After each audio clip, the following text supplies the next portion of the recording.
Bon, ça y est, on a ramené le bronze de Croatie en janvier, c'est l'heure d'attaquer une seconde partie de championnat qui nous réserve bien des surprises. On fait le point dans le brief. Et on redémarre très fort avec de suite un star match du côté de la Sud de France Arena de Montpellier qui reçoit Nantes. Le H est en tête du championnat mais vient de se faire sortir de la Coupe de France par Paris et de s'incliner en Ligue des Champions face aux Norvégiens de Kolstad. Pour Montpellier, c'est une opportunité en or pour venir s'immiscer dans la course au titre, eux qui comptent aujourd'hui 3 points de retard sur le duo de tête. Ça se passe samedi à 20h sur les antennes de beIN Sport. Même jour, même heure, Aix, qui a plutôt bien terminé l'année 2024, reçoit Toulouse dans un match de poursuivant. Les Aixois devront faire sans Romain Lagarde, parti en joker médical à Nantes, tandis que le Phoenix a déjà retrouvé son pivot Gabi Niembo, absent face à Ivry, mais déjà revenu cette semaine dans la victoire en European League sur Tatabánya.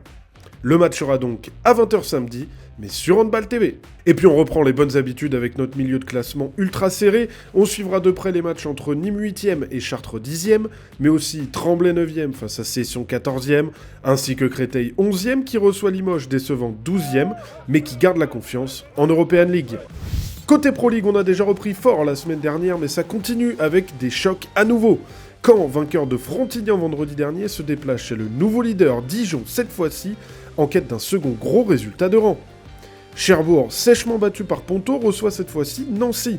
En cas de défaite, les Normands seraient vraiment décrochés du groupe de devant et devront se battre pour les dernières places de play-off. Toutes les rencontres de Pro League sont à suivre vendredi sur Handball TV, ainsi qu'en multiplex à partir de 20h avec les matchs de l'Ikimodi Star League du vendredi. Allez hop, on est reparti. C'est ciao.